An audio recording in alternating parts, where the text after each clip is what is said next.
I will just tell you that for me right now, to eat McDonald's would be sin. The little bracelet, what would Jesus do? Comes into play here. Let me ask you this. In the feeding of the 5,000, would Jesus have fed everybody McDonald's? It would not have been a sin for Jesus to feed the 5,000 McDonald's. I think it would have been. And here's why. Hey y'all, welcome to Waterbreak. It's good to be with you. Gabriel here, my wife Annie. We're a faith and fitness podcast. If you want to be in a conversation with us, email us at wrenchmedia@gmail.com. That's wrenchmedia@gmail.com. I'm excited to bring to you today Joel Salatin. If you guys don't know who Joel Salatin is, I mean, you aren't paying attention. Where have you been? Where have you been? But Joel Salatin, this is his Twitter bio. I searched all over the internet. We were actually supposed to record the show a couple weeks ago. So I searched all over the internet and could not find a good bio for him because he's a farmer. He's busy. And farmers don't have good bios online. He's outside. so I found his official Twitter account. Joel, you have not tweeted since 2014. You need to fix that problem. I think it's great. I think it's great. Yeah. He's got. Well, I never twittered whatever it is back then either. I don't even have a smartphone, so. I love that. So that was a guy that was a friend that was bound and determined that I needed a Twitter account, so he opened one up and then he got busy and Yep. and I've never pursued it, never done anything, but That's funny. anyway, That's the best. Well, you got 50,000 followers. You're following 12 people. You are following 12 people. So Joel is he's a farmer the owner of Polyface Farms. A lot of people know him as the lunatic farmer, and I need to know why here in a minute. Author of 8 books featured in National Geographic, Smithsonian, and also part of the documentaries Omnivore's Dilemma and Food, Inc. So, Joel, thank you so much for coming on Waterbreak, man. Really appreciate it. oh, thanks for having me. It's an honor and a privilege. Yeah. So many people farm, and but your approach is thoroughly a Christian approach. What does that mean to farming? What does a thoroughly Christian approach look like to farming? So it means that it's not my stuff. And it means ultimately that it's God's stuff. I mean, the psalmist says the earth is the Lord's and the fullness thereof. And so ultimately, it's not my pig, it's God's pig. It's not my cow, it's God's cow. Mhm. Not my tomato, it's God's tomato. And that begs the question, well, does he care? Does he care how it's produced? Does he care what I do? Does he care what is involved here? And of course we know also that he says he cares when a sparrow falls. He cares when a hair of our head falls out. I mean, that's pretty intimate. And so I come to the conclusion that he does care. He does care how we do it. And something that's just occurred to me literally in the last week, kind of a little biblical epiphany I had over an exchange with another guy, is that our goal to stand before him and hear "well done," the commendation, "well done, thou good and faithful servant."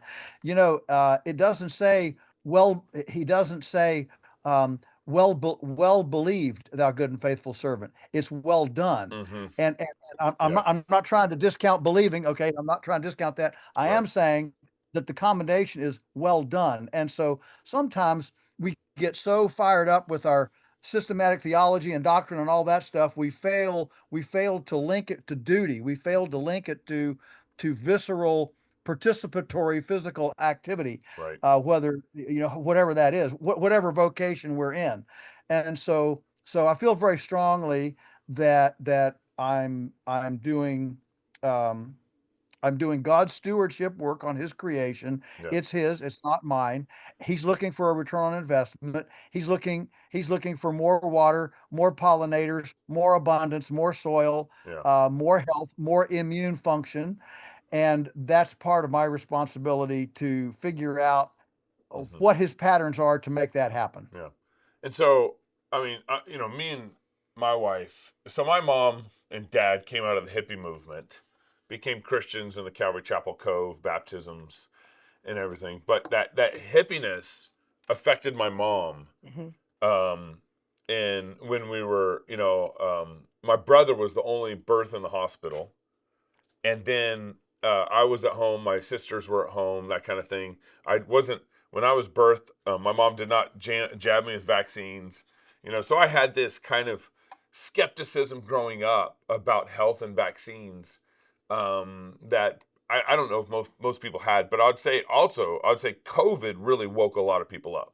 So the 2020 Oh yeah. stuff, I mean, it just, I mean, it even kind of woke me and Annie up further. Yeah, kind of next leveled Yeah. us, Yeah. I would say. Yeah, leveled up, Yeah. leveled us up and everything. And then, Hmm. I mean, and that was kind of regarding the vaccines and of course food. My wife you started off on like the athletic training side, not on the food side of health Yeah, and on the fitness. personal training side of Yeah. things. Yeah, the exercise side of things. Yeah. And then as my wife kind of grew in her field, she started realizing that in one sense you would say like food is almost more important than exercise. Yeah, well, they try to keep you in your lane real hard when you go through schooling and certification for things like that. And they're just like, don't touch nutrition. That's not your thing. But the longer you do it, you realize you can't get somebody healthy. You can't get somebody to their goals without food. nutrition being, I would even say part of it. I'd say most of it, Yeah. unfortunately. So yeah, I had to do a lot of self-education because of that. Yeah. And so Yeah. Well, food's the ultimate fuel. I mean, you can't. You can get all the tires and brakes and steering wheel fixed on your car, but if the fuel's dirty, the engine sputters. yeah, that's right. 100%. And it's an input into your body several times a day, every day, right? As opposed to Yeah. anything Yeah. else, it's going to be super impactful because of that, especially over time, I would say. And so, our food supply is.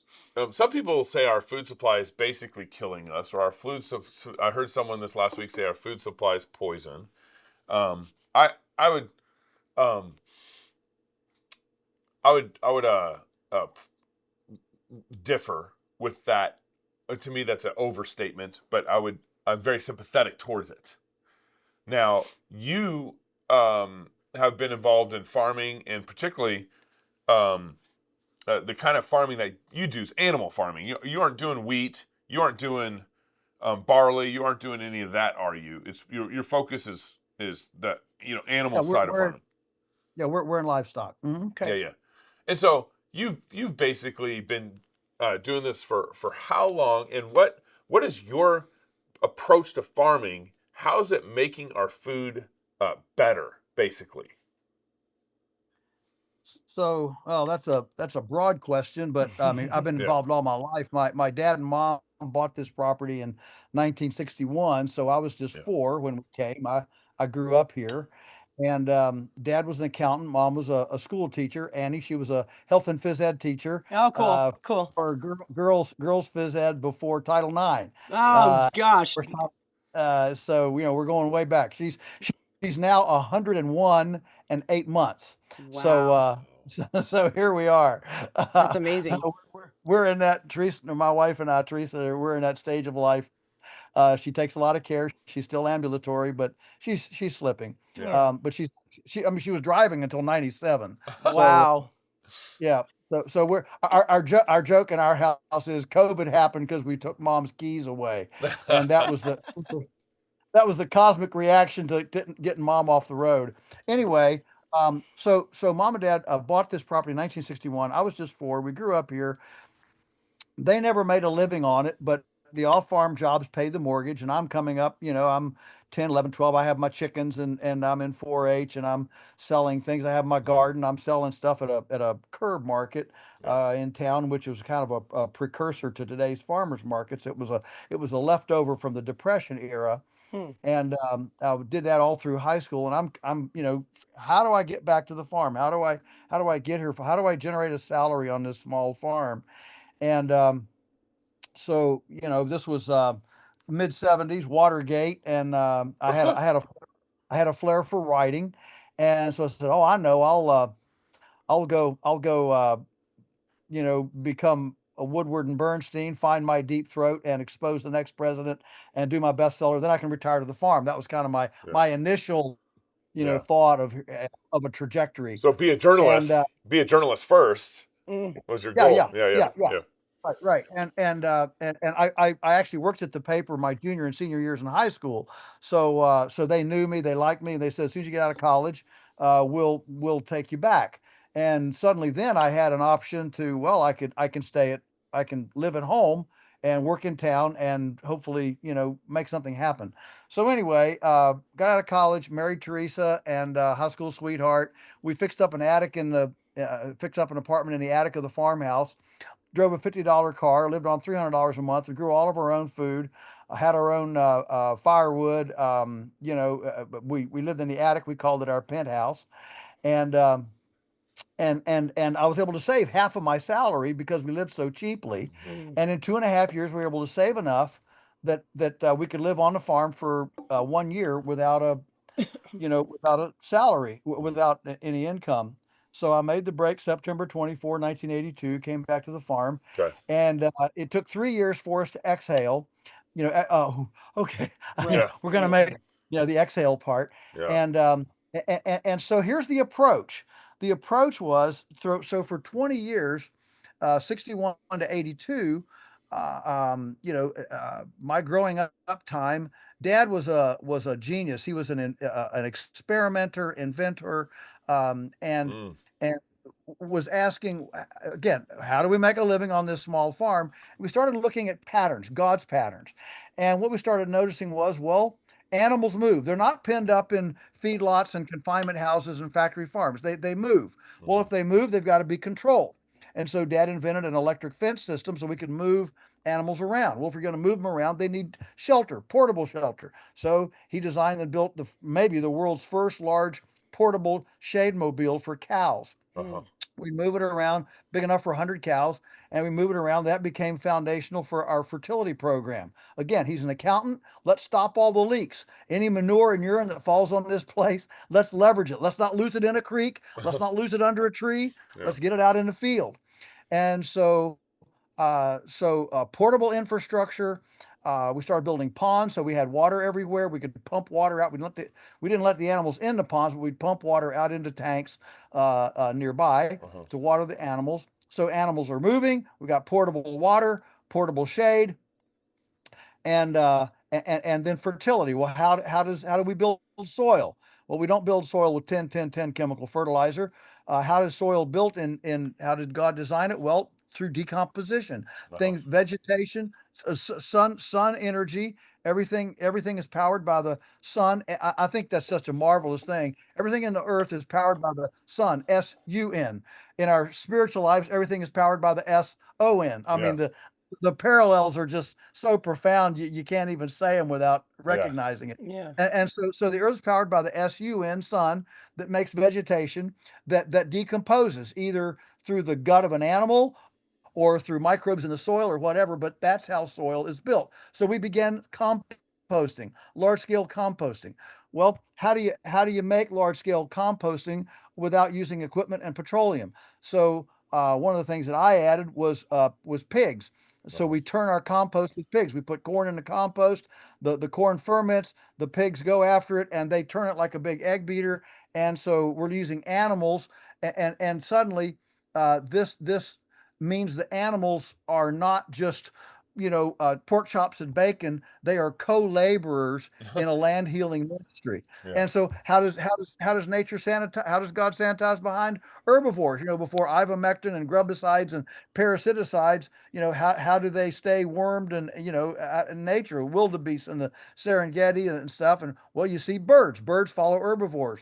The Uh-huh. egret on the rhino's nose. So I built an eggmobile, a portable chicken house, and it follows the cows. The chickens scratch through the cow pies, eat out the fly larvae, spread out the cow pats, and so this movement, carbon economy, and then the final another piece was direct marketing. We realized as a small farm we couldn't make it with low margin wholesale pricing. We had to get the retail dollar. So we branded ourselves Polyface Farm, the farm of many faces, and began direct marketing to neighbors, people at church, people that, Mm-hmm. just in the community, Yeah. and that grew and grew and grew until today. Now we have 22 salaries from the farm. We service probably 10 or 12,000 families, restaurants, Wow. numerous markets, and Yeah.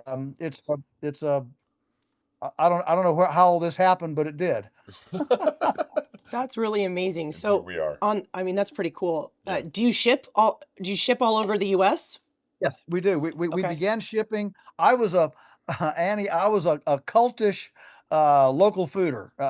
No, we don't ship. You get it Yeah. from your local. Right. Stay local. Yeah. Yeah. And what happened through the after 2000 with Amazon coming on, Amazon Prime, UPS, and and the logistics, the computer logistics revolution. I mean, I don't know how else to say it. Okay. It was Yeah. it was it was a computer logistics revolution during that time, and and what happened was that we started losing some customers to, well, Yeah. I don't want to come out on a dirt road to get stuff. I want to get stuff at my doorstep, that Yeah. sort of thing. And so hey, nostalgia is great until it's obsolete, and that's what we were facing. Right. And so July, we made the decision in 2017 to begin shipping. It took us 2 years to sleuth and find the platform and ship stuffs to friends, and and get Yeah. our get our protocols, logistics in place. So we began officially publicly July 4th, 2019. We thought July 4th seemed to be like a good time to Launch launch this something. thing. Yeah. Yeah. Yeah. And so we launched that July 4th, 2019, and that has now that shipping um all over the country has by the end of this year, it'll probably be 40% of our sales. It has just continued to climb. Wow. And you know what's amazing? The urban, the big urban cities, we can ship. If you'd have told me this 10 years ago, I'd have told you were nuts. Yeah. We can ship eggs. We can ship eggs to urban sectors cheaper than they can get them at farmers market, Really. Wow. because the cost of doing business in blue urban cities with defund the police, smash and grab, high regulations, high taxes, high business licenses, high gas Yep. prices. Mm. All of these things create an incredible cost of living. I mean, have you seen what an apartment in New York City Yeah. rents for now? Mhm. I mean, just a Yeah. hole in the wall is like $2,500 a month. Right. And so here we are on a dirt road in a little rural town in Virginia, with low crime, low taxes, low cost of living. We don't lock our door. We don't. Yeah. We don't have any of that. And so here we are, being able to tap in to the cultural dysfunction from a little oasis that's functional. Yeah. Right. And that's really cool. Hey y'all, just a quick break to tell you about a company we love, Dusty Rose Tallow. This is a small Christian family-run business started by our friends Dustin and Katie Van Vliet. They've got 3 little ones running around, and Katie's actually a nutritional therapy practitioner, so she knows her stuff. You know, we're always talking about how what you put in your body matters, but what you put on your body is just as important. And that's why Dustin and Katie started making their own skincare products using grass-fed tallow and real traditionally infused oils. No hormone disruptors or weird chemicals, which I love. They've got everything from whipped tallow creams to sun balm sticks and even candles, as you see here on our table here. Every product is made with care so you can focus on the good works God's called you to without worrying about what you're putting on your skin. You can check them out at dustyrosetallow.com or follow them on Instagram at dustyrosetallow. We think you'll love them As much as we do. I think one of our problems is when you get God out of the picture, you lose telos. You lose the meaning of who you are and its end result. And applying that to the world. You mentioned earlier in Psalms, the earth is the Lord and all its fullness. So everything is God's, but also God made men to be like Him in His image. In other words, to be inventive, to be innovative, to be creative. So men, we're supposed to imitate God in these ways, and God gave us this world to discover gold. Like in Genesis, discover all these things. Which brings me to, like, it's great that people have discovered ivermectin. It's great that people have discovered chemicals. So I don't think chemicals are like inherently sinful at all, But I think the telos is what we need to be looking for in the creation and let's say in the explanation, invention, and creation of those chemicals, whatever chemicals we're talking about, from even vaccines to ivermectin to Roundup for spraying weeds in my yard. But Ooh, you better pause and let him answer. I know, this. so, but I was with you till Roundup. Till Roundup. Oh, he said that. well, my He said point the is R like word. it's good for men to explore. It's good for men to create. yeah. It's good for all these things to happen. Now you can invent something, but you need to know the telos of it. You need to know the end goal of it. You need to know how to cut with the grain of what you invented. And I think that's part of the problem with our vaccines and our vaccine culture and even our food supply culture. I think you know where I'm going with this question, and it sounds like you just want to jump right in right now. Yes, I'm all about discovery, but discovery has to be within divine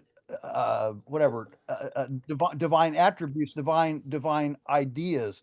And so, for example, let me go off on another example. I mean, you mentioned Roundup, so let's talk about genetically modified organisms, which of course they came as a result of Roundup being too broad, and so they wanted genetically engineered corn and soybeans and cotton to handle be Roundup ready. Yeah. And so I can tell you now there is just a plethora of data coming out now showing the harmful effects of even small. I mean, it's now in 80% of Americans' urine. Roundup is, and Joel, this is just for our audience, we're talking glyphosate, correct? yeah, glyphosate. Right. Okay. Yeah. Just want to make sure everybody's on the same page. Yeah. Keep going. Glyphosate is the generic term. Yeah. The patent went out of it for Monsanto in 1991, and so now 40% of glyphosate is made by a dozen Chinese companies in China.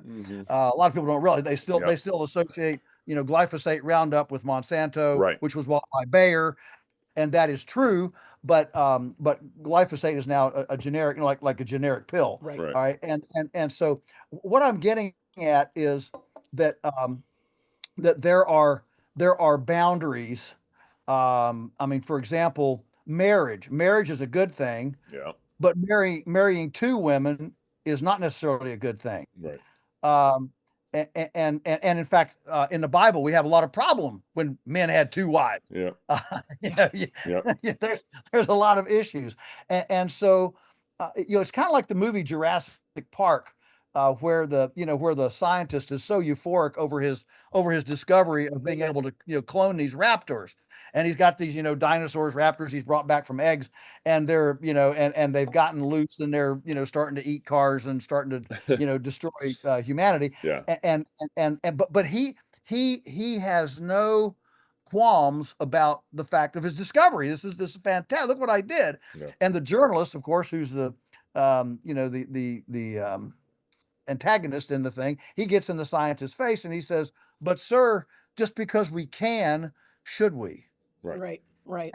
And so this is true in a lot of things. My dad used to call it, we're so clever. Exactly, we are like God's image. Yeah. So that makes us very clever. Yeah. And so we're so clever, we can invent things we can't metabolize. Yeah. And so I'm always looking at what is the objective of this in a God-honoring system. Let me give you one very, very practical, visceral example in livestock. In livestock, a lot of people use artificial insemination. Yeah. For embryo transfer, cows, different things, artificial insemination. You get this bull, and he's a good bull supposedly, and so they freeze his sperm and they make a bunch of calves out of it. Yeah. Well, here's so we don't do artificial insemination for this reason. I want you to think about this a minute. In a normal natural service, that bull serves a cow, and that ejaculation, and if we're getting too sexy here for young You're listeners. fine. You're fine. Okay, I'm fine. All right, so in a bull serving a cow, one ejaculation is going to make one calf. Uh-huh. All right, but in artificial insemination, they electronically manipulate an ejaculation and catch it all in a tube, and they make 100 tubes out of that, which means there's going to be now 99 calves that would not have been possible in a normal service. And so sperm number 99 that got beat out by number 100 Uh-huh. and 98 that got beat out by 99 and 100 Yep. and even one that got beat out by 2 through 100.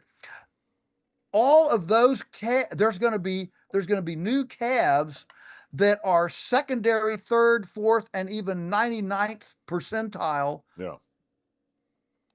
sperm. Right. And So you're saying the quality look, of that. You're saying the can't, quality declines in that yeah, one.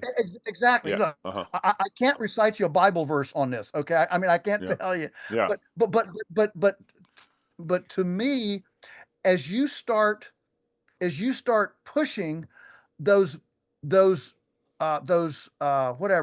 patterns, Uh-huh. you start into dangerous territory. For example, genetically modified organisms. In Genesis 1, God says, I'm going to make plants, I'm going to make things to bear seed. There are two things: bear seed and bear seed after their kind. So there were two stipulations. I'm going to make plants have seeds. That's great. So they can reproduce, and they're going to reproduce after their own kind. A tomato is not going to reproduce a pepper. A pepper is not going to reproduce a squash. In genetically engineering, what we have is we have a confusion of that. We have plants A that don't even reproduce. B, if they do, they don't reproduce after their kind. So what we have is, I mean, if you look at your garden and you see a tomato plant getting it on with a corn plant, that's not, it's not natural, and it's definitely not biblical. So I am all about cleverness. My goodness, we got computer microchip energizers for our electric fencing. We've got we've got a computer chip on a portable shade mobile now that we can program it and set it to move at 11 and 2 and 3. Right. Yeah, I mean, we're certainly not anti-technology, Yeah. but we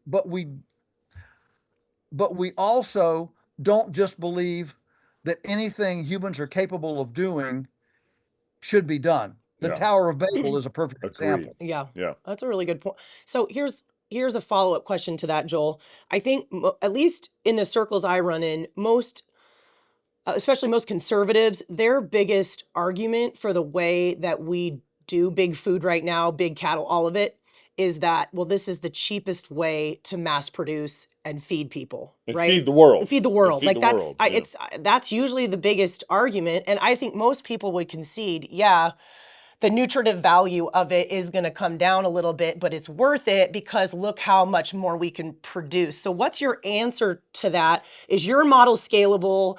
Why Is do it you right? want to Is it starve wrong? people? Yeah. Why do you hate babies in Africa? And I would even go so far as to say, well, the cheap food allows us to put more money in the missionary barrel. Right. Yeah. Okay. Right. And so, Right. so yeah, I've heard this all my life. So, so a cheap food policy, just think about what a cheap food policy means. It means that we disregard that we put into a cheapening trajectory our body's fuel. Tell me anything else that you get the best when the imperative of it is cheapness. And now I'm not trying to say let's build an empire, let's get filthy rich, and let's soak people. But does a church do best by hiring the cheapest pastor they can find? I mean, I'm thinking about judges, where the guy hired that priest, Yep. that Yep. was a ne'er do well, and so we know that if cheapness is the goal, the cheapest house, the cheapest car, the cheapest shirt, the quality is going to suffer. Yep. We know that on every single thing, but somehow we have given ourselves a lie that food is exempt from that principle. Uh-huh. And so here we are as a culture in the last 40 years, we've gone from 18% of our whatever take home pay, 18% of our take home pay to food and dropped that to 9%. Oh, yippee. But we've taken in the same amount of time, healthcare has gone from 9% of our take home pay to 18% of our take home pay. Right. Those two numbers have inverted. So I think that the sickness and disease and the I mean the health dysfunction of our culture. Listen, this is what's spurring the Maha movement. I mean, Right. the Maha movement is real, and you don't have to be a liberal greeny weeny commie pinko tree hugger Yeah. to realize we've got problems. We've got teen suicide. We've got self-worth problems. We've got childhood leukemia. We've got It's bad. we know these issues, and so if we move our food to a place of honor and say, hey, let's treat it halfway as well as a fashion statement, maybe we'll eat better and maybe we'll be healthier. I mean, Yeah. You know, that's where I am. I want to Makes enter sense. in here, Joel. A couple things you're making me think of. One is, you'll remember the study. You remember the study in the 1950s where basically men and women were eating like 3,000 calories a day. It's the Minnesota starvation study. The I don't know Minnesota- if you're familiar with that, but Yeah. it was during World War II time. Yeah. And so they're eating 3,000 calories a day, and no one was fat. Now, It is shocking to read through it. What's the average calorie per day that women are wanting to get to? The average American might still be eating that in really low quality food, but in the health and fitness space But they're fat now. of women who have been dieting their whole lives, a lot of them are eating like 1,200 calories a day and packing around 50 extra pounds, which is interesting. And so back in the metabolically day, very unhealthy. we would eat 3,000 calories a day and no one would really be fat. Now, I think there's some other factors that come into play. It's like, well, they didn't have desk jobs back then. Now we do. There's stuff like that can come into play. But whatever's going on is it's like we got more cancer. We got more diabetes. We got things that no one would really... I mean, it wasn't even possible hardly back in the 1700s. I mean, I'm sure there was cancer back in the 1700s. Yeah, I think there always has been. But our not rates, to the extent that it our is rates now. are going up. Right? Yeah, they're really going up. Well, for sure, our country. Look, I'm a happy, proud American. I want to be number one. I want to have the number one gymnastics team at the Olympics. I want to have the number one basketball team. We love to be number one, but there are places you don't want to be number one, and we are number one right now in the world in chronic morbidity, chronic non-infectious morbidity. We are number one in the world. There is a reason for that. The reason is that we have cheated. We have cheated nutrition. We've cheated nutrition on our farms by using chemical fertilizers, so we don't get the broad array of bioactivity of all the bioactivity, the actinomycetes, gibberellins, azotobacter, and all those billions and billions of microorganisms in the soil. We're killing them off in droves. We're essentially using chemical fertilizers as an intravenous feeding tube to our crops, and therefore the nutritional punch is gone. So you don't have to read very far to know that today you've got to eat, what is it, like 3 times as much broccoli to get the same nutrition as you got from a broccoli in 1930. All right. And so we are cheating. Have we tested that? Have we scientifically tested the broccoli from 19? We have done that. Yeah. Oh yeah. It's all over. You don't have to read far. I mean, there's tons of that kind of thing. And then you get into livestock, and you've got confinement livestock. 75% of all the pharmaceuticals used in America, we hear all about pharmaceuticals in a human. 75% of pharmaceuticals are used in livestock. Why? To keep them alive in very, very unnatural systems. Wow. You'll appreciate, you guys will appreciate this. Let me just mention this particular Yeah. aspect. We sell to a lot of upscale restaurants, Michelin rated, good quality restaurants, and we've learned a lot from them over the years. One of the things we've learned is that all of our meats cook 15% faster than regular conventional stuff. Hmm. We hear it all the time from our chefs and from our upscale gourmet folks, and so why would all of our stuff cook 15% faster? Well, the only thing that we can figure, and this has been confirmed by some people smarter than I am, is that when you're stressed, you tighten up, your muscles tighten up, everything starts to tighten up. When you're under stress, because you're secreting adrenaline, cortisol, to tighten up your connective. I mean, this is how a 100-pound mom can pick a car up off her 2-year-old toddler, Right. if it falls off. Right. But when it's done, you're tense, you're shaking, you're all completely taut. Yeah. Well, in conventional, American confinement agriculture, everything is stressed. It's socially stressed. It's immunologically stressed.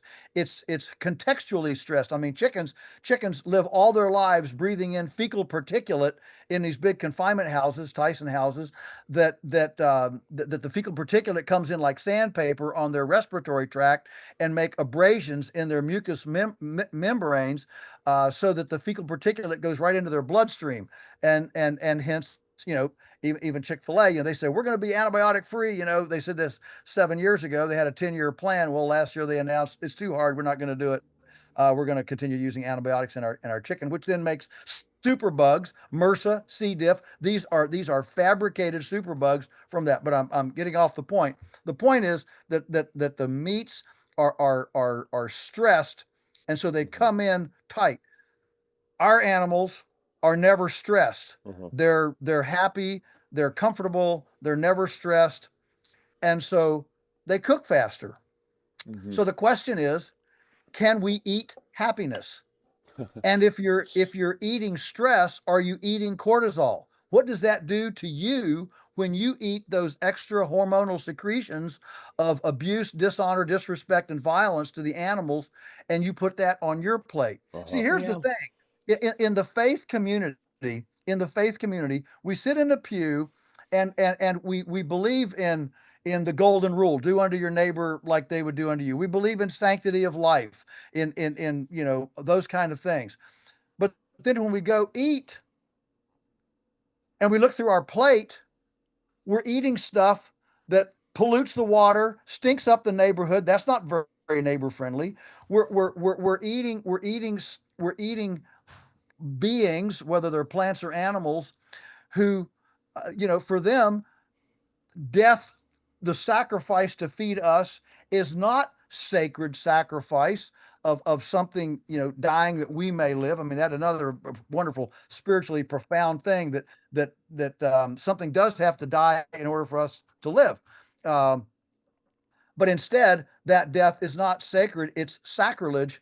There's nothing sacred about a Tyson chicken dying. They're just be glad to be put out of their misery. Yeah, geez. Whereas our chickens have had sunshine, fresh air, bugs, worms, grass. They've been able to fully express their chickenness. And I think that a society that does not allow tomatoes to express their tomatoness and pigs their pigness will soon quit allowing Annie and Gabriel to express their Anniness and Gabrielness. I mean, that's how linked this is. It's not a disconnected, segregated thing. It's an integrated philosophical whole. Yeah, I've got a Yeah, question. go. Following up on that, Joel. So we have so many listeners who are just like regular people. A lot of them are moms and dads, busy, working, bunch of kids, that kind of thing. What would you say to them? Like, I think it's most of our listeners would agree with everything you're saying. Like, yeah, I don't want to buy my eggs from Walmart. I don't want to I don't want to put that kind of food in my body if I can help it. But if you're talking to just very busy, probably tired people who don't have a lot of money, they probably don't live on property, where can they start? What are some like basic things that they can do that are realistic for them, in order to improve the kinds, the kinds of food they're sourcing, Yeah, and just the way that they're sure. living on this planet. Sure. It's what a great question.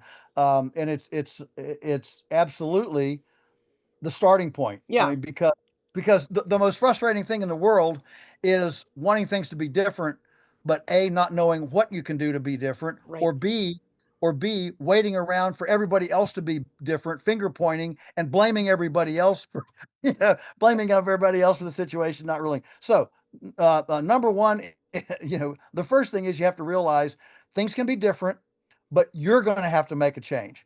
And I know you see this, Annie, in the fitness space. You know, you you have to decide this is a priority, and so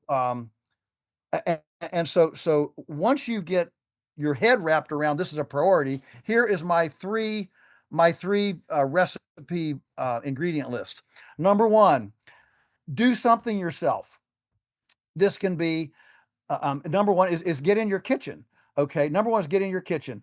Uh, we have it has never been easier to cook from scratch. We've got Instapot, time bake, crock pots. I mean, Yeah. the quickest meal in the world is throw some meat and potatoes and carrots and onions in a crock pot, go off. It sits there 40 watts all day. It just bloop, bloop, bloop, bloop, bloop, bloop, kind of bubbles, and and you can eat it at 4, 5, 6, 7, or 8. And if it's a pretty crock pot, you don't even have to have a special serving bowl. You just put the crock pot on the table, take it off the thing, and Yeah. you're good. Yeah. Yeah. So yeah, and we have we have ice cream makers and bread makers and slice and dice and blenders, and I mean we've got Yeah. it's never been easier to cook from scratch. And so number one is get in your kitchen. We cannot be this profoundly disconnected Yeah. from our food and expect it to maintain integrity. Yeah. You can't abdicate visceral participation in anything and expect it to maintain integrity. Whether it's your kids' education, your investment portfolio, Yeah. your car maintenance, Mhm. you have to viscerally participate. So Yeah. number one, get in your kitchen. Number two, and that can be as simple as, okay, a goal of, all right, one meal a week. We're going to cook from scratch with single ingredients, and we're just going to start with one meal a week. That's okay. I will tell you this: my benchmark for people that get it, my benchmark is: are you eating leftovers? Because if you're eating leftovers, I say that means too. Yeah. yeah, that means you probably cooked a bunch of stuff. You ate as a family. You ate together. Yeah. The single service grazing is the ultimate non-participatory food thing. Yeah. All right. Yeah. So number one, get in your kitchen. Number two is do something yourself to just touch the majesty and mystery of life. It can be as simple as some mung bean sprouts in a quart jar on the windowsill. It can be as simple as some sourdough starter, mother make some sourdough. It could be Yeah. a little 12-inch by 12-inch vermicomposting kit under your kitchen sink. Forget the garbage disposal. Put your kitchen scraps in a little vermicomposting thing. Now you've got nice worm castings to feed your garden plants and things. There's all sorts of urban hangable little PVC pot things, an herb hanging pot thing you can put on your porch. You hang it along with your chimes and your wind chime bells. All right, and so you can put honeybees on your roof. I mean, there are numerous things that you can do just to touch life. Right. Right. And finally, number three is put attention on your provenance. Be intentional about it. What the statistic is something like, I think 60% of Americans, I might be off by 10%, but anyway, 60% of Americans have no clue what they're going to eat for dinner at 4 o'clock. Wow. So at some point you have to put intention on where your food comes from.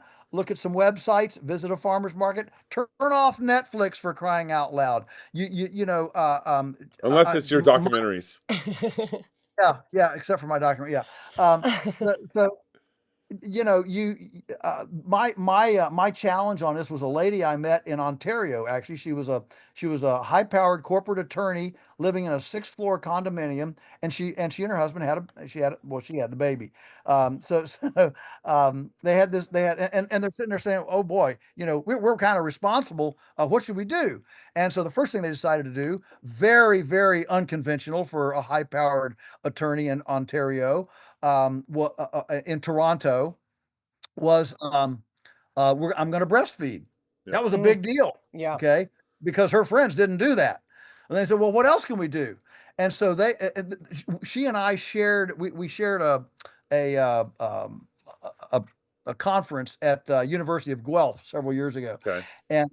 and so that's how I met her. And so the next thing is, well, what about what we eat?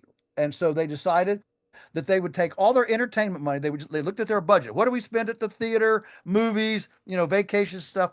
And we're going to take a 1 year sabbatical from our entertainment budget and invest that in finding our provenance, finding our food. Where are we going to get it? Uh-huh. And so they did that for 1 year. And you know what? She told those students at the end of 1 year, now this was, 10 years ago, probably would be more difficult today. But anyway, she said at the end of that year, her pantry did not have a barcode in it. That's pretty amazing. Interesting. Yeah. So they found their meat, they found their vegetables, they bought grain by the 50-pound bag, put in a little flour mill in their kitchen, and they milled their own stuff. And Interesting. I have used that story over and over because it was challenging to me. What's my excuse? Yeah.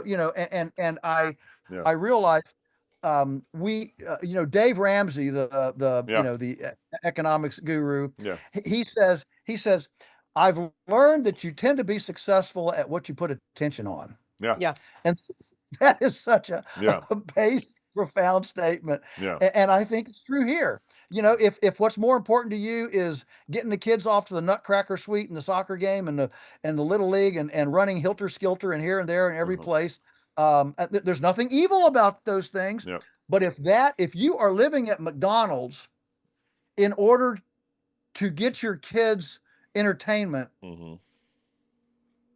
I think you've got a misplaced. I'll just say it. I think you've got a misplaced value. Yeah. And so you can pack things for the kids. You can pack different things.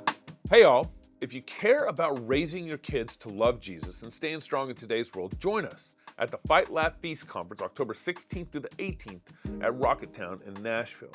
This year's theme is School Wars, not Star Wars, School Wars, all about equipping Christian families to disciple their kids and rebuild Christendom. There's teaching, fellowship, jumpy castles for the kids, fun for the whole family. Annie and I, hopefully our kids too, will be there and would love to see you there. Register now at fightlaughfeast.com. Hope to see you in Nashville. Joel, That's really good. You're making me think of a bunch of things. First of all, just thinking about our own marriage and our own life. Before we had kids, we didn't have kids until about 5 years into marriage. We had a miscarriage and so forth before that. But before we had kids, we obviously ate out a lot. And we still, Annie would still cook at home. I'd still grill burgers on the grill, whatever, smoke meat and stuff. But we probably ate out more than maybe we I would say so. ate at home. Yeah, we both worked And, more. we both worked, and Annie was in college. I was working, stuff like that. Which meant, we didn't really start caring so much about what was in our food until we actually started having kids, because then you were cooking more at home. When you go eat out, you care more about flavors. When you cook from home, you start seeing the ingredients and you start seeing the pieces that you're putting together to bake a pasta or whatever, and you start caring more about what's actually in your food, because you're seeing the ingredients come together versus when you go to a restaurant, you care more about the flavors or whatever. And I would say this comment's coming from a point you were making earlier. In scriptures, the distinction of where the sin is regarding your food.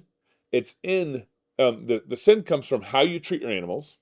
Proverbs is very clear. You need to treat your animals well, and a wise man treats his animals well.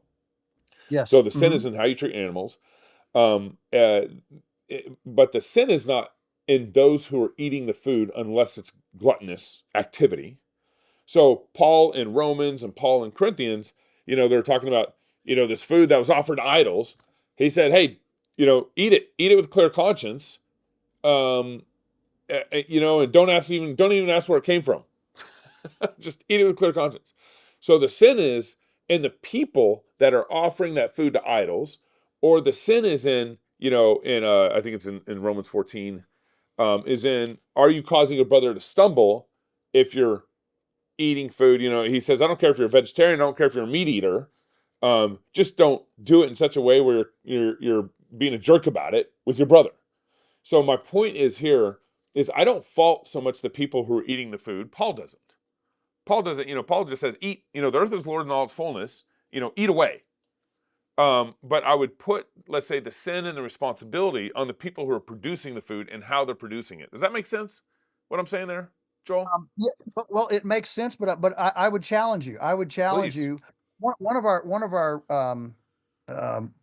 our problems is because I've wrestled man, oh man, you can imagine the space I've been in. I've really dealt with this a lot. Yeah.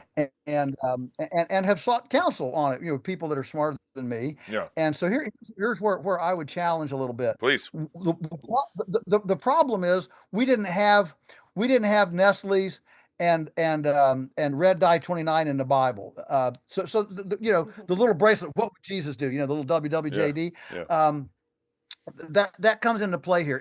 If we had, let me ask you this, in the feeding of the 5,000, would Jesus have fed everybody McDonald's? I mean, that's a fair question. And I'm not trying to become Pharisaical or even, prejudicially judgmental. It wouldn't be a sin for Jesus to do that, though. Would it have been a sin? No, it would not have been a sin for Jesus to feed the 5,000 McDonald's. Okay.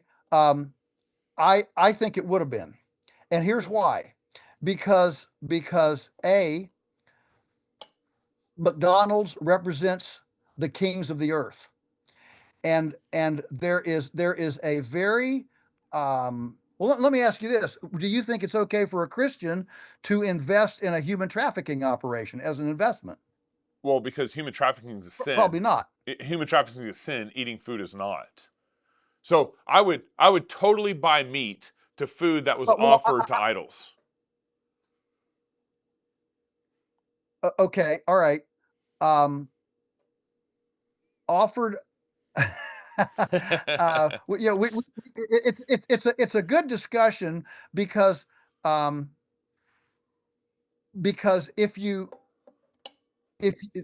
the idea was a meat offered to idols was nothing but a religious thing. It was not that the animals were abused. It was not that they were fed chemicals. It was simply that there was a religious thing. Yeah. I would say that if the organization that was growing the meat offered to idols was growing it in a way that to the physical detriment of the meat itself, that is yet another issue. And I'm not trying to be difficult. Just think that there's another issue there, because the issue there with the meat offered to idols was not regarding the quality of the meat. It was simply a religious thing. And since we don't believe in idols, so we don't care if it's offered to idols. That's right. But what we're talking about when we're talking about ultra processed food, we're talking about pathogen laden, antibiotic laden food. That is not just offered to idols. That is fundamentally changed from its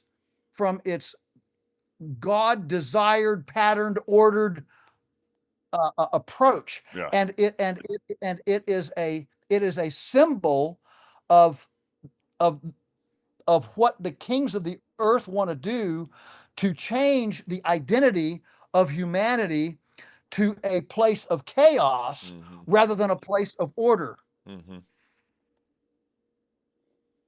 And look, I don't have all the answers.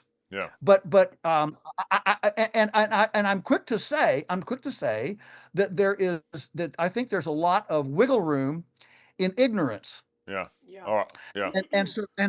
So for me, and well-funded ignorance to maintain that ignorance. Yeah, that's true. That's true. So I will just tell you that for me right now, for me to eat McDonald's would be sin. Mhm. Now, I don't think it's sin for somebody who's ignorant and doesn't know. Mhm. Okay. But what happens then when you do find out that McDonald's chicken pollutes the groundwater and makes a dead zone the size of Rhode Island in the Gulf of Mexico, Gulf of America, Mhm. or makes infertile frogs eggs and three-legged salamanders and eagle eggs that won't hatch. What is our culpability? We live in this time of defund what we don't like. Defund the police, defund this. Well, I would suggest that as a Christian, if we're going to if we're going to truly, viscerally, participatorily, and with deeds identify as Christ's, as in God's image on the earth, Mhm. we're back to the Edenic temptation of, does this really matter? Has God said? Does it really matter? Yeah. Does God care?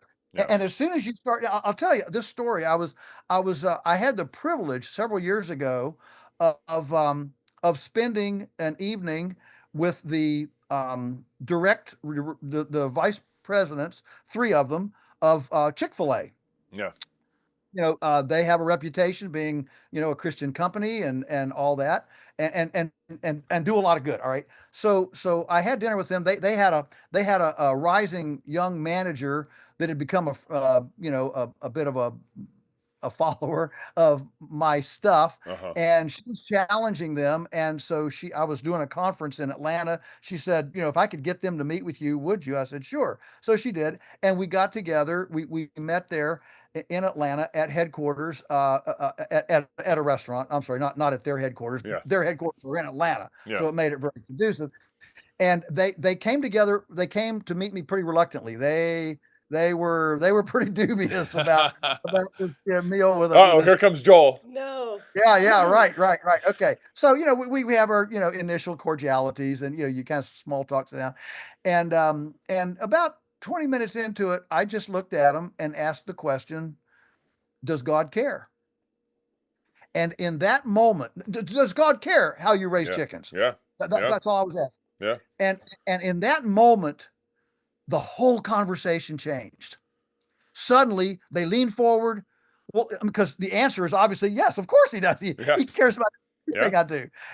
And so they leaned forward and said, all right, so tell it, and the whole tenor changed. 2 weeks later, they fly up in the corporate jet to visit us Uh-huh.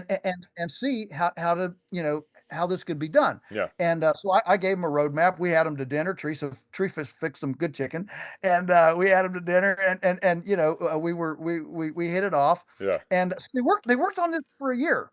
Uh-huh. Gabriel, they worked on this for a year, and at the end of a year, they came back and said it's just impossible because we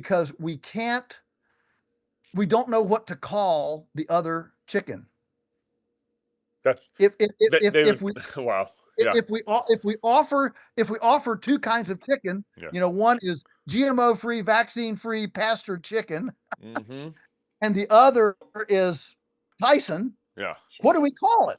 Yeah. Yeah. What do we call and that they got stuck because obviously we couldn't make a changeover in a day. There had to be a transition. And I encouraged them. I said, let your customers vote. I said, it's okay to give customers choice. You go into the Ford dealer and you can get this model, that model, that model. Yeah. Nobody thinks ill of the guy that gets the expensive model Yeah. or the guy that gets the cheap model, the more modest model. Yeah. But in food, this shows how our mentality in food is we can't bring ourselves to bring that kind of whatever of scrutiny Mm-hmm. Mm-hmm. on food, and it's very, very unfortunate. Mm-hmm. So I think that let me tell you, I've most of my speaking career, I do a lot of speaking and traveling, has been with greeny, earth muffin tree lover Yeah. liberals. Yeah. Okay? Yeah. And I can tell you, for them, I'm just going to be straight up. Please. For us in our faith community, when we encounter somebody that's willing to chain themselves to a tree to keep the loggers out, or risk their lives to save a baby whale, and they have no compunction whatsoever of ripping a baby out of a mother, Yeah. and dismembering it and killing it. Yep. Gabriel, Annie, we don't have language. It's like unspeakable, right? I mean, we Yeah. we look at that, man. How can you come to that philosophical, whatever, schizophrenia? You That's know, right. we just can't have words to it. Yeah. I can tell you that I have had many people look at me and say, how can you people, as right to lifers and sanctity of lifers, go to a sanctity of life rally and then take your kids to McDonald's on the way home? Because to them, McDonald's represents abuse of life, disrespect of life, dishonor of life. Yeah. Now, it's not a human baby. I get it. I'm not trying to elevate a chicken to a human. All Yeah. right. Don't get me wrong. But I am trying to point out that I think we in the faith community have squandered our high moral ethical ground, our equity, our moral equity in the Yeah. culture, by making fun. You know, when Rush Limbaugh, had his little ditty where he went to the jungle and ran a machine gun among the monkeys and laughed. That's not funny. Yeah. That's not funny. Yeah. And we do ourselves a great disservice. One quick little story on this that Please. I'll share. I was in. I've spoken twice at the University of California, Berkeley. Now, if you know UCLA Berkeley, Oh, yeah. that is a hotbed of everything progressive, liberal, woke. All right, the whole deal. Yeah.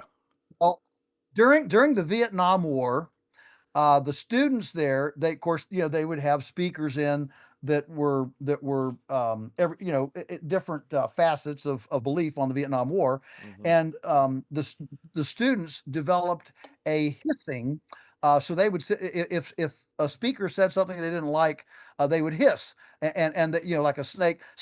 I mean, very, very cordial. I mean, this is good. Berkeley hospitality to us. And so anyway, they developed this. Well, so the second time I was there, I spoke, had about 300 students.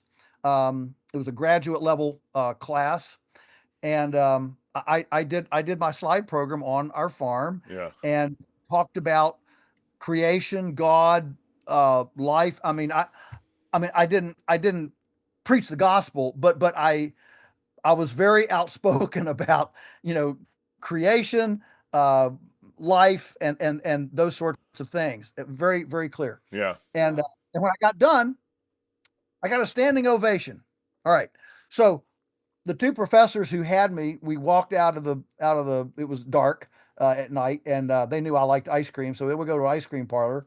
So we get outside the building, and as soon as we got under a street lamp, they kind of got in front of me, whipped around, and stopped me, and under the street lamp, and said, it was kind of weird, and they said, we've got a confession.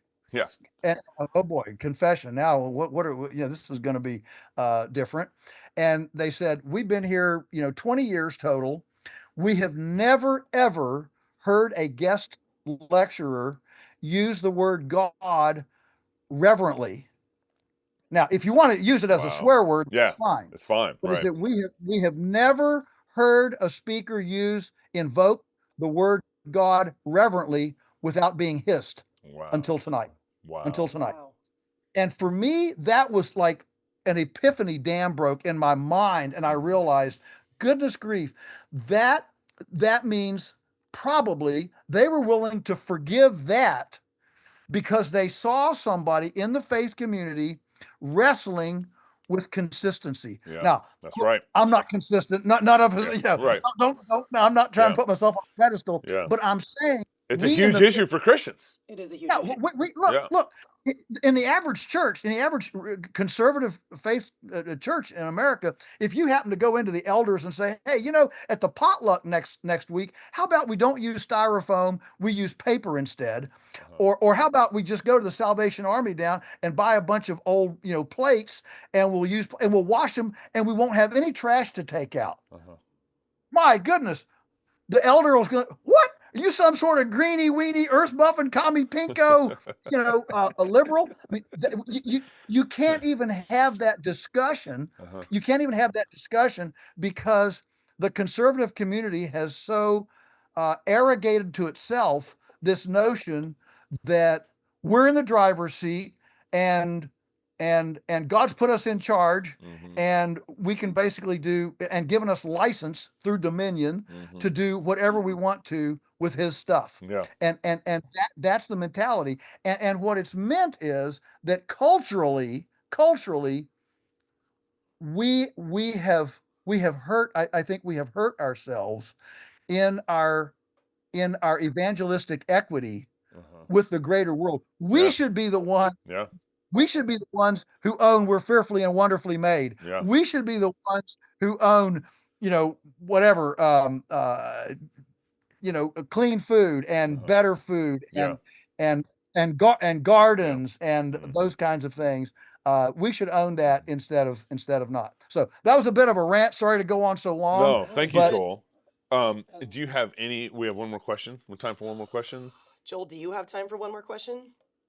Yeah, I've got time. Okay, well, I have one for you. I love that rant. It's very thought-provoking, and just the concept of Christians struggling with consistency, I think, is That's something huge. that we all know is true, and it's something we should all be working on. So I really appreciate that. I want to just ask you one more question, and this is a little bit off the, I don't know, it's related but not. I talk a lot on this show about the important role of moms, like how impactful they are for good or for evil, with their whole family, in their household. And I often have pointed out that with the rise of feminism, we have seen a huge breakdown, not just broadly of the family, but specifically of the health of the family, because mom went off to work one way or another and stopped cooking. What are your thoughts on just that? Not to be too mean to all the women, but I see, even just one-on-one with all the women that I work with, their health is suffering so much, either because they're insisting on working some job that they don't have the emotional or physical bandwidth to handle on top of everything else, or they are at home, but they're saying yes to way too many things. And because of that, and you kind of reference this, they end up at, the food court in Costco or McDonald's drive-through 3 times a week because they just don't have the time or the energy to make a meal for their family, or to take it even further, educate themselves on some of these things that we're talking about. And as you said, ignorance is bliss, but I think it's a big part of the problem. So what are your thoughts on that? Oh man. Far be it for me to tell moms they're not doing right. I guess know. I'll start by saying, Dad, earn more money.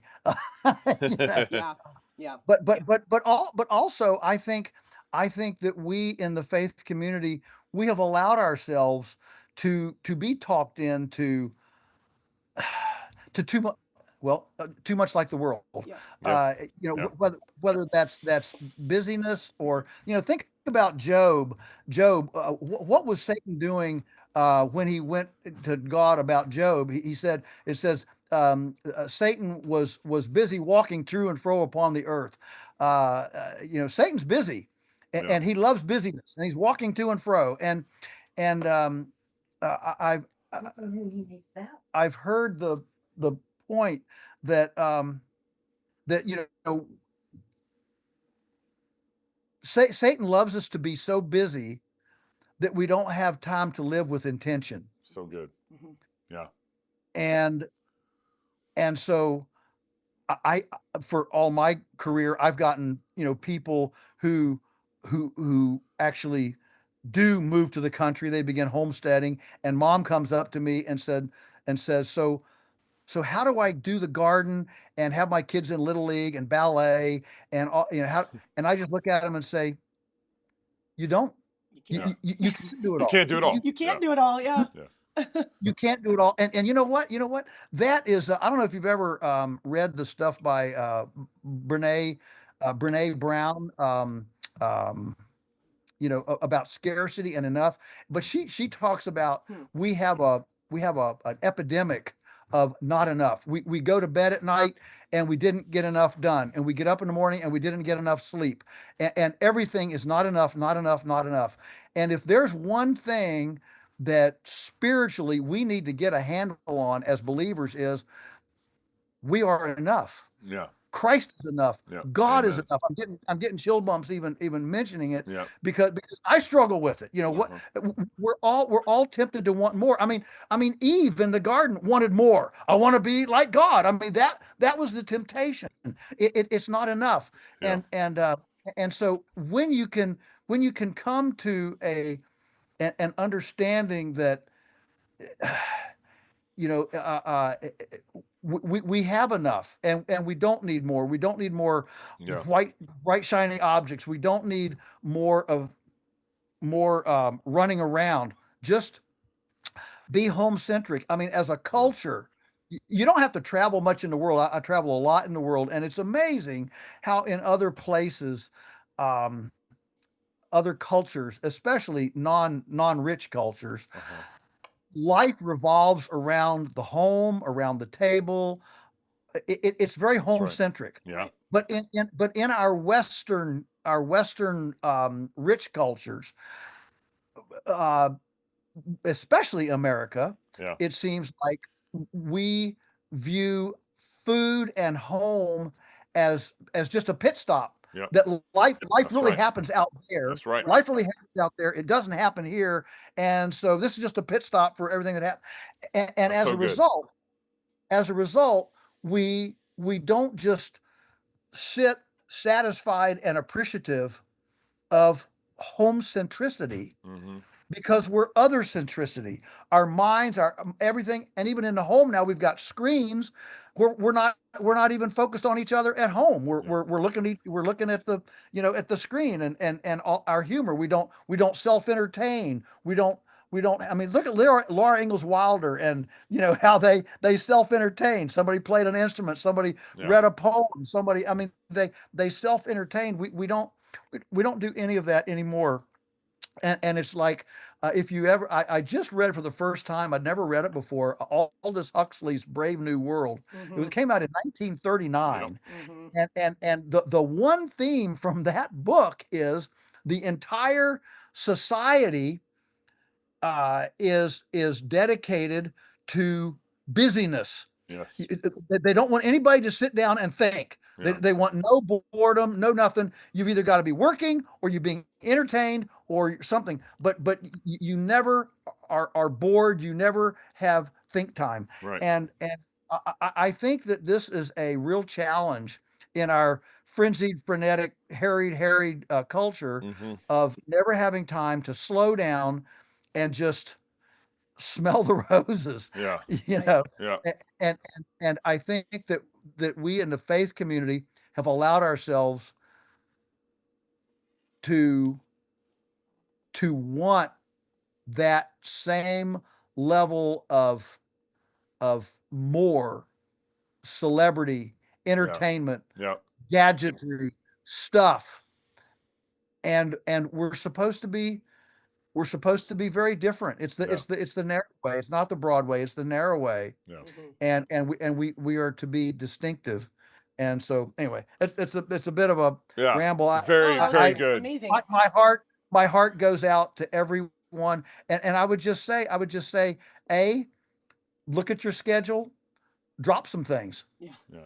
Number two, substitute with something home centric. A home cooked meal. There are 2 colleges now. I just heard about this. I read it in the newspaper. There are 2 colleges now that now have a new college clubs that are non-smartphone clubs. When you join, you commit to not having a smartphone, And so they meet together socially, doing things like they did 150 years ago. Oh my gosh. And I need to join this That's club. funny. You couldn't. I you need couldn't. to go. I have to go to like some sort of special rehab. That's funny. I mean, they still have cell phones, So I'm, I could join that club Like a because flip, I a flip have phone. He's got a I flip. still have Look at you. flip phone. And so yeah, this busyness, entertainment, screen time, it's all Yeah. A it's all distraction. the kings of Can the be a earth. very I big mean, it's the distraction. kings of the earth. It's the system, and I think that we as believers, I'm not Amish, I'm not Mennonite by any means, Yeah. but I do appreciate one of the yearnings of Christian families that I hear now, because I go to a lot of these, I speak at a lot of these homestead conferences. They're all over the place now, these homestead conferences. Yeah. And the most common thing is, I just want to disentangle. I want to disentangle. I feel completely wrapped up in the financial system, the health system, the food system, the education system, the entertainment system, the investment system, and I just want to disentangle. And I love it. I love it that the conservative faith community is beginning to wake up. seek Yeah. disentangle. Yeah. Oh. Joel, thank you. Very good, man. Thank you so much for joining us and actually giving us more time than we requested. Oh, yeah. This has Really, been really appreciate it. Polyface amazing. Farms with an S at the end. Polyfacefarms.com. I mean, you guys can follow Joel on Twitter, but he does not tweet. But probably polyface.com, polyfacefarms.com is probably the best place to connect with you and what you're doing and your work and everything. Yes. So thank you, Joel, so much for coming on Thank Waterbreak. you so much. Thank you. It's been an honor. All right, again, if you guys want to be in a conversation with us, email us at Rench, excuse me, that's a different email, wrenchmedia@gmail.com, wrenchmedia@gmail.com. Thank you guys so much for watching the show, and we'll see you guys next week. Bye, guys. Thanks, Joel.